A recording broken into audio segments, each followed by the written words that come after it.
రాఘవ శర్మ గారు చేసినటువంటి ఆరోపణలకి కేంద్రం దగ్గర సమాధానం ఉందా?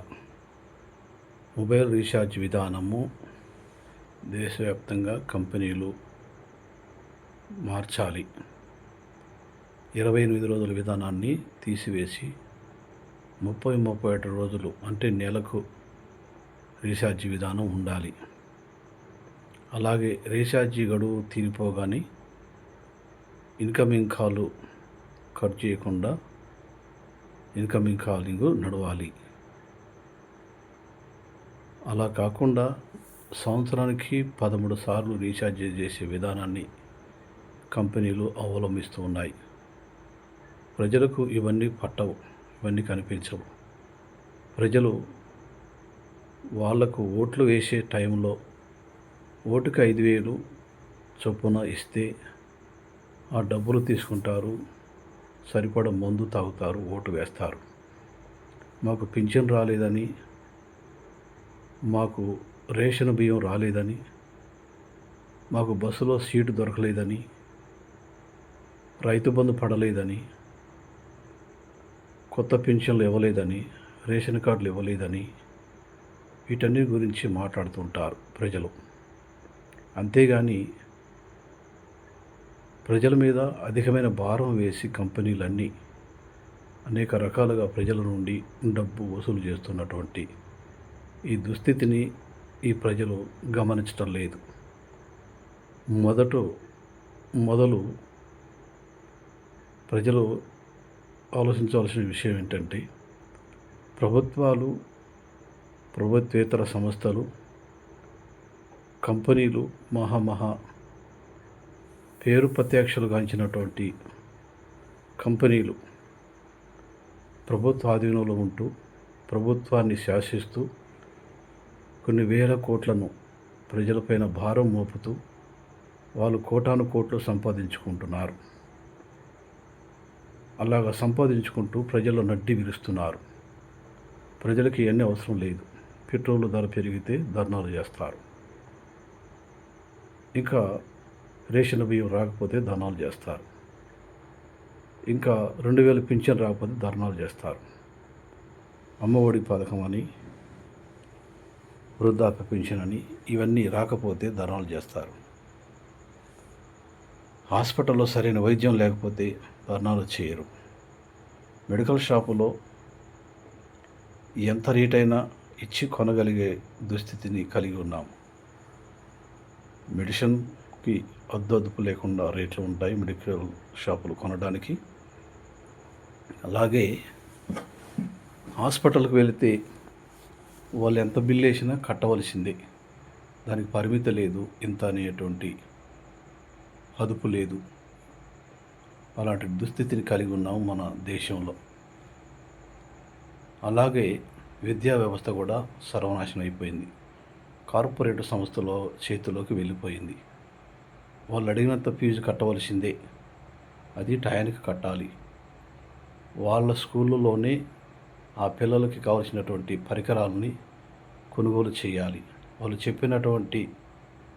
పెట్టినటువంటి రూల్స్ని పాటించాలి.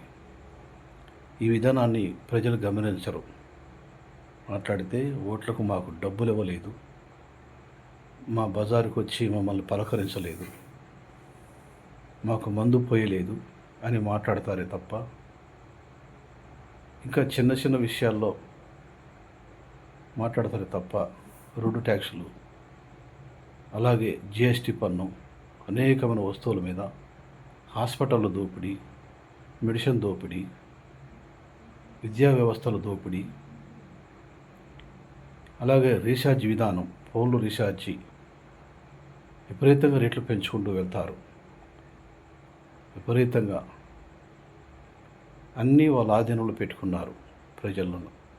ప్రజల మనోభావాలను ఆధీనంలో పెట్టుకొని ప్రజల మనోభావాలను దెబ్బతీస్తూ, ప్రజలను నడ్డి విరుస్తూ, ప్రజలను ఇంకా పేదవాళ్ళను దరిద్రులుగా తయారు చేస్తూ, ధర్నా చౌకులు లేవు, ప్రజా సంఘాలు లేవు, కార్మిక సంఘాలు లేవు, అన్నీ అడుగంటిపోయాయి. అందరూ సన్నగిల్లిపోయారు. పోరాటాన్ని మర్చిపోయారు ప్రజలు. భారతదేశంలో గతంలో ఎంతో పోరాట పటిమ కలిగినటువంటి నాయకులు ఎందరెందరో మహాను మేధావులు ఉన్నారు. అలాంటి మేధావులను కలిగినటువంటి మన భారతదేశంలో పోరాటం చేసేవాడు లేడు. ఎవరైనా ముందుకు వస్తే ప్రభుత్వాలు అధికారులు వారిని అణిచివేయాలనేటువంటి ఉద్దేశం కలిగి ఉన్నారు. వాళ్ళని అణిచివేస్తున్నారు. పార్లమెంట్లో మాట్లాడుతున్నటువంటి నాయకుడు రాఘవ శ్రద్ధ గారు మరి గొప్ప విషయాలను, ప్రజలకు అనుకూలమైన విషయాలను లేవనెత్తారు.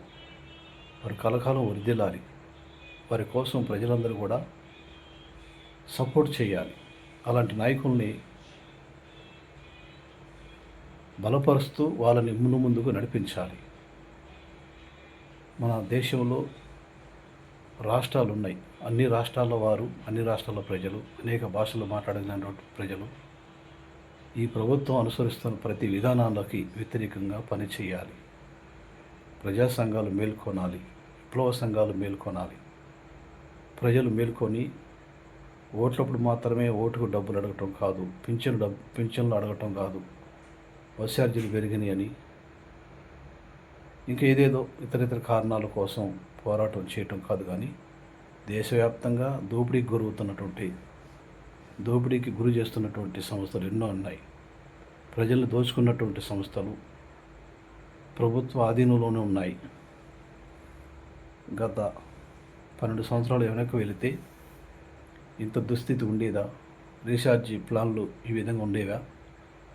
రీఛార్జీ ప్లాన్లు మారిపోయాయి. రీఛార్జీ విధానం మారిపోయింది. ఇలాంటి విధానాలను ఎండగట్టాలి. ప్రజలందరూ కలిసికట్టుగా పోరాటం చేయాలి. ఈ రాఘవ శ్రద్ధ గారికి మనందరూ సపోర్టుగా నిలవాలి. భారతదేశ వ్యాప్తంగా అనేక మంది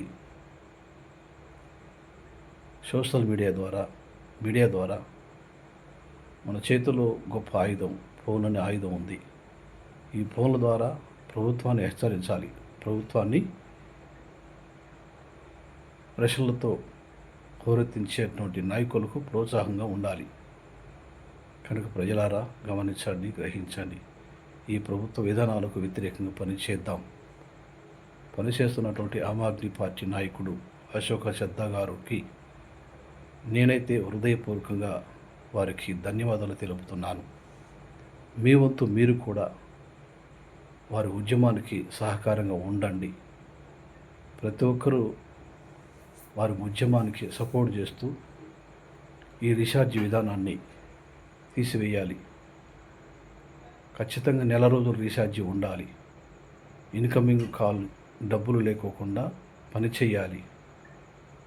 అలా కాకుండా వాళ్ళ ఇష్టానుసారంగా చేస్తే మన భారతదేశంలో పని దినాలకు కూడా గంటలు, రోజు కూలి వారికి గంటల వ్యవధి పెరిగిపోయింది. ఉద్యోగస్తులకు గంటల వ్యవధి పెరిగిపోయింది.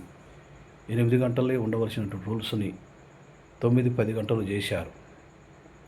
ప్రైవేట్ సంస్థలైతే వారి ఇష్టానుసారంగా 12 గంటలు చేయవలసిందే. కాంట్రాక్టర్ వ్యవస్థ,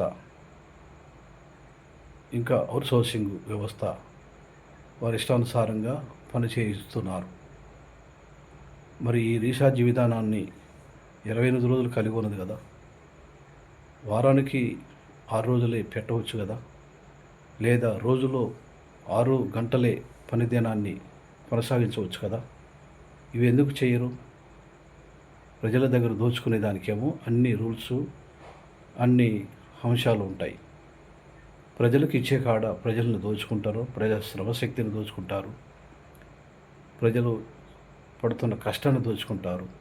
ప్రజల జేబులో ఉన్న డబ్బును ఏ విధంగా కాజేయాలని చూస్తుంది ప్రభుత్వ సంస్థలు, ఈ కంపెనీలు, కార్పొరేట్ వ్యవస్థలు. కాబట్టి ఈ కార్పొరేట్ వ్యవస్థలకు కొమ్ముగాస్తున్నటువంటి ప్రభుత్వాన్ని గద్దెదించాలి. ప్రభుత్వానికి వ్యతిరేకంగా ప్రతి ఒక్కరూ నినదించాలి. ప్రతి ఒక్కరూ ముక్త కంఠంతో ప్రజలందరూ కలిసికట్టుగా పోరాడాలి. ఇదొక విప్లవ ఉద్యమంగా లేవాలి. లేవనెత్తుతున్నటువంటి నాయకులకు సపోర్ట్ చేయాలి. ఆమ్ ఆద్మీ పార్టీ నాయకుడైనటువంటి రాఘవ శ్రద్ధ గారికి హృదయపూర్వకంగా ధన్యవాదాలు తెలుపుతున్నాను. నేనైతే మీరు కూడా సపోర్ట్ చేయండి, వారిని ఎంకరేజ్ చేయండి, వారి వీడియోలకు సపోర్ట్ చేయండి. కామెంట్ల ద్వారా ఇంకా అనేక రకాలుగా ప్రభుత్వాన్ని ప్రశ్నించే అవకాశం మనకి చేతిలో ఉంది కనుక అందరూ ముక్త కంఠంతో గొంతెత్తి పోరాడదాం, నిలదీద్దాం ప్రభుత్వాన్ని, అడిగేద్దాం, కడిగేద్దాం, ఈ విధానాలకు వ్యతిరేకంగా పోరాడదాం.